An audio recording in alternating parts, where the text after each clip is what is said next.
Carta de Tiago, capítulo 1, versos 16, 17 e 18. Convido os irmãos a acompanharem a leitura em suas Bíblias ou aplicativos. O texto da Palavra de Deus que diz assim: Não vos enganeis, meus amados irmãos, toda boa dádiva e todo dom perfeito são lá do alto, descendo do Pai das luzes, em quem não pode existir variação ou sombra de mudança. Pois segundo o seu querer ele nos gerou pela palavra da verdade, para que fôssemos como que primícias das suas criaturas. Vamos orar brevemente? Senhor, nós estamos diante da Tua palavra com plena convicção de que ela é a verdade e que ela edifica nossas vidas. Isso só acontece, ó Deus, se o Teu Espírito Santo nos iluminar e nos der o entendimento necessário para isso. Que a Tua palavra seja, ainda que brevemente, exposta agora com fidelidade, e que cada um de nós tenhamos o nosso coração preparado pelo Espírito Santo para recebê-la e para colocá-la em prática. Nós oramos em nome de Jesus. Amém, Senhor. Amém. Infelizmente, nós começamos o nosso ano de 2019 em nosso país com uma série de eventos trágicos, acontecimentos bastante estarrecedores, e temos acompanhado as notícias a respeito disso nos últimos dias. Particularmente, foi muito chocante a situação em Brumadinho, situação realmente calamitosa, e eu não consigo perder o costume de me deslocar pela cidade ouvindo as notícias de rádio. Deveria fazer isso menos, porque acaba sendo um pouco deprimente em certas circunstâncias, mas é um costume. E em um dos meus deslocamentos para cá, da minha casa até aqui, vim ouvindo a Jovem Pan, e uma jovem repórter dessa rádio foi muito feliz do ponto de vista jornalístico na cobertura que deu ao evento, depois de 7 dias da tragédia, quando as famílias começavam a enterrar seus mortos. E, portanto, cerimônias, ofícios começavam a acontecer. Ela cobriu essas circunstâncias sem fazer imagens e sem gravar entrevistas com as pessoas que ela ouviu, em respeito ao luto das famílias. E, ouvindo uma daquelas famílias, ela relata para nós que um pai e uma mãe conduziam o sepultamento de seu filho de 41 anos, exatamente a minha idade, o que gerou uma empatia ainda maior com a situação, também com 2 filhos pequenos, assim como eu tenho.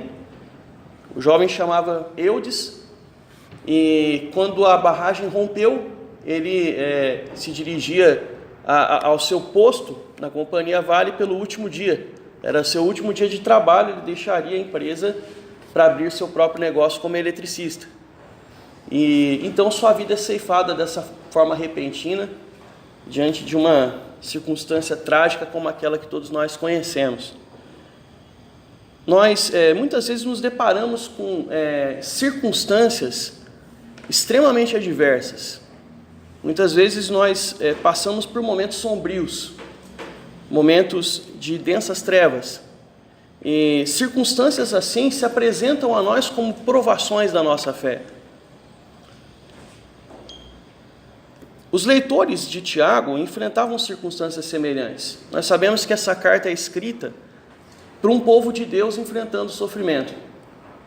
Os leitores de Tiago, as ovelhas às quais ele se propõe a pastorear por meio da carta que nós temos como palavra de Deus inspirada, revelada para nós, passavam por momentos de doença, passavam por momentos de luto, enfrentavam adversários que os perseguiam por causa de sua fé, não uma perseguição oficial por parte de um governo, mas pessoas que eram inimigas do Evangelho se levantavam contra os leitores, passavam por circunstâncias adversas em virtude de carência de bens materiais, eram pessoas que eventualmente estavam passando por pobrezas, por carência de recursos desse mundo. Portanto, um povo que sofria, um povo que passava por muitas provações e por grandes sofrimentos.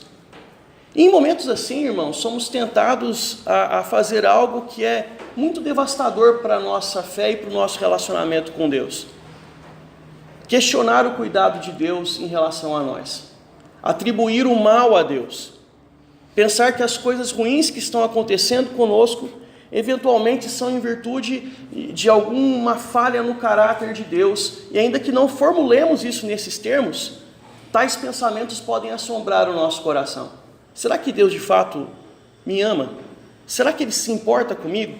Se se importa, por que permite que tais coisas aconteçam comigo? Tiago escreve fazendo algo que a Escritura faz de maneira muito corriqueira. Ele escreve para corrigir a nossa perspectiva a respeito das coisas. As circunstâncias podem nos tornar míopes em relação à realidade. E muitas vezes as Escrituras se apresentam a nós como um óculos corrigindo a nossa miopia, para que não sejamos enganados pelas circunstâncias, mas vejamos aquilo que é a realidade, aquilo que é a verdade a respeito de Deus, a respeito de nós mesmos, a respeito do mundo no qual nós vivemos. Nos versículos anteriores, aquele que nós lemos, Tiago aponta justamente para essa questão. Não pensem que a tentação provém de Deus. Não pensem que o mal provém de Deus.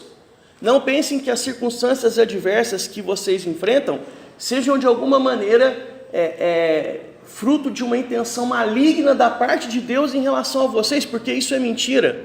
O mal, a tentação, provém do nosso próprio coração corrompido. A tentação é fruto da nossa própria cobiça, que nos atrai, nos seduz e acaba dando luz ao pecado.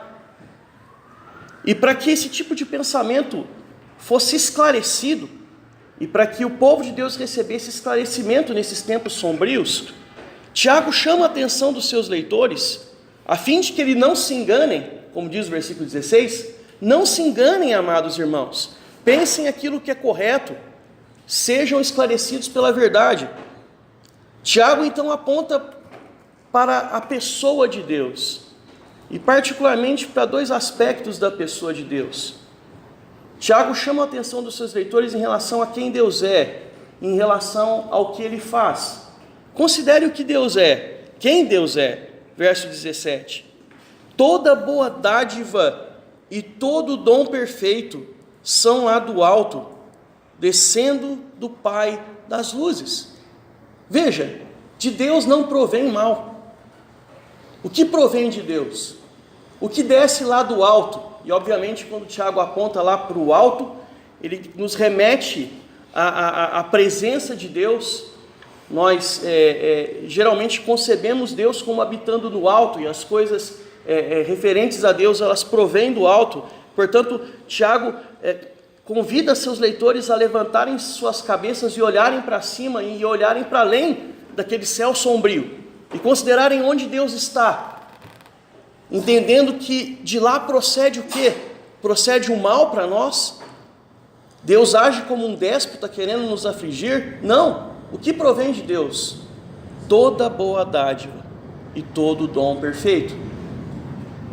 A forma bem judaica de falar, usando expressões sinônimas para expressar a mesma verdade, mas com sutis diferenças. Dádiva é uma expressão que é usada na Escritura apenas por Paulo em outro momento, quando ele se refere ao presente que os filipenses trazem para ele, lá no capítulo 4 da carta aos Filipenses, que aumenta o crédito dos filipenses e coloca Paulo em débito em relação a eles. Ou seja, Deus nos enriquece, Deus nos dá aquilo que nós não merecemos, Ele nos deixa em dívida em relação a Ele. E é isso que vem de Deus, esse presente que Tiago qualifica como bom. E além disso, ele afirma que todo dom perfeito provém de Deus.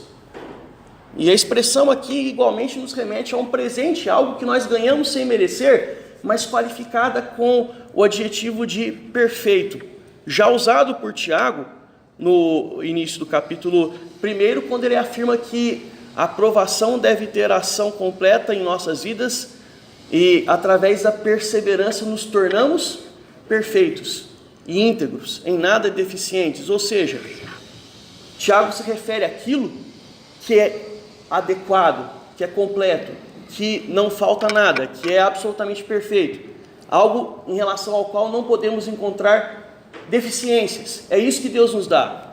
Ou seja, meus irmãos, o Pai das luzes, o nosso eterno Deus, Ele é bom. Ele nos supre com aquilo que nós precisamos. A sua provisão em relação a nós é adequada. Ela não pode ser achada em falta. E veja, ao dizermos isso, não estamos afirmando que Deus nos dá aquilo que queremos. Graças a Deus que Deus não age assim. Exatamente porque Ele é bom e porque o seu caráter é absolutamente perfeito, Ele não dá o que nós queremos, porque muitas vezes desejamos coisas erradas. Muitas vezes o nosso coração enganoso desperta em nós desejos que são absolutamente ilusórios e enganosos. Portanto, Ele não dá o que nós queremos, mas Ele dá aquilo que precisamos. E nos supre com tudo aquilo que é necessário, mesmo diante das circunstâncias mais adversas. Ele é o bom pastor. Nada nos faltará. Receberemos dele o descanso necessário, o refrigério necessário, o alimento necessário, a provisão necessária. Acima de tudo, quando passarmos por vales sombrios, a sua presença estará conosco. O seu bordão, o seu cajado nos protegerão. E a bondade e a misericórdia do Senhor sempre nos acompanharão. Portanto, meus irmãos, Deus é bom. E se não bastasse o fato de Deus ser bom, o texto nos afirma e nos ensina que Ele não muda. Sendo o Pai das luzes, esse que dá origem a todas as coisas, esse Criador poderoso, e Tiago certamente aqui nos remete à obra criadora de Deus, de quem provém todas as coisas, inclusive a luz que prevalece contra as trevas, esse Criador que sustenta todas as coisas com o poder da sua palavra, tendo trazido à existência o sol e a lua, ele, diferente dos luzeiros que mudam o tempo todo, que não permanecem nos seus lugares, ainda que sejam as coisas mais estáveis que nós podemos contemplar, nele não há sombra e nem variação de mudança. Ele permanece sempre o mesmo, seu caráter é imutável, portanto Deus é confiável. Assim Deus é, irmãos, e assim Ele supre cada uma das nossas necessidades. Por isso, devemos encontrar consolo na pessoa de Deus em meio ao sofrimento. E para ser bem breve, terminar em 1 minuto, considere o que o verso 18 nos diz. Pois segundo o seu querer, Ele nos gerou pela palavra da verdade, para que fôssemos como que primícias das suas criaturas. Tiago procura nos esclarecer em tempos sombrios, nos trazendo à memória aquilo que não permite que nos enganemos, apontando para a pessoa de Deus, para o seu caráter bom e imutável, e apontando também para aquilo que Deus faz, particularmente para a mais tremenda e gloriosa das obras de Deus. Tendo querido, aqui é um particípio aoristo, né, tendo querido de maneira decisiva, fazendo isso por sua vontade, o que Ele fez? Ele nos gerou, Ele nos deu vida pelo poder da sua palavra. E é óbvio que Tiago aqui nos se remete ao nosso novo nascimento. Ele se remete ao fato de que Deus nos torna novos através da sua palavra, através da obra de Jesus Cristo em nossas vidas. Mesmo que não de maneira explícita, claramente Tiago aqui se remete ao Evangelho de Cristo Jesus. Seus leitores eram judeus. Eles acreditavam em Deus, mas o seu judaísmo não foi suficiente para fazê-los novos, para lhes dar vida abundante. Cristo foi. E eles tiveram essa experiência transformadora de conhecer a Cristo e, encontrando Cristo, terem vida e vida em abundância. Todos nós temos essa experiência também, presumo isso em relação aos irmãos. E sabemos que essa é a maior de todas as obras, é a maior de todas as bênçãos. Sabemos que o Evangelho é suficiente para nos trazer alegria, para nos tornar plenos na graça de Deus nos momentos mais sombrios. O Evangelho é a nossa alegria. E a alegria do Senhor é a nossa. Portanto, persevere nela nos tempos sombrios. Quando percebemos que as circunstâncias são extremamente difíceis e desabonadoras para nós, nos lembremos. Quando Paulo enfrentava o espinho, ele pediu para que Deus tirasse. Deus não tirou. Era necessário que o espinho ficasse lá. Mas a resposta de Deus foi o quê? A minha graça te basta. Portanto, meus amados irmãos, que o Evangelho nos fortaleça em meio às dificuldades. Dificuldades virão. Nós as enfrentaremos. mas a graça de Deus é bastante. O nosso contentamento em Deus tem que nos mover à frente, sabendo que Ele nos conduzirá para onde Ele quer nos conduzir. E esse lugar é bom, porque Ele está ali, porque Ele está presente conosco. Que isso possa trazer consolo aos nossos corações, meus irmãos. Apenas para não deixar o fio em aberto, quando ouvi o relato a respeito do ofício do Eudes, o testemunho do pai daquele moço, não gravado pela repórter, mas reportado por ela, foi que, diante daquelas circunstâncias tão adversas, tão terríveis, a única coisa que aquele homem idoso podia dizer é que era grato a Deus pelo seu filho. O único som gravado pela repórter que foi ao ar foi o povo no ofício cantando "Te agradeço, Senhor", um cântico tão conhecido para todos nós. Grande testemunho de experiência com Deus, mesmo em meio a um momento de dor, o verdadeiro crente pode expressar gratidão. Ele reconhece que Deus é bom e que Deus fez dele as primícias de sua criação. Deus fez dele os seus filhos amados, fez de nós seus filhos amados. Portanto, como podemos murmurar contra Deus? Que direito temos de encontrar faltas em Deus? Deus é bom o tempo todo e o tempo todo Deus é bom. Por mais que seja um clichê crente, é exatamente o que Tiago ensina. Deus sempre nos brinda com a sua bondade e Ele nunca muda. Nós somos as primícias da sua criação, fomos gerados pelo seu poder e pela sua palavra da verdade. Que o Senhor seja sempre honrado por nós e receba toda a honra e toda a glória sempre. Amém. Que essas verdades nos consolem sempre também.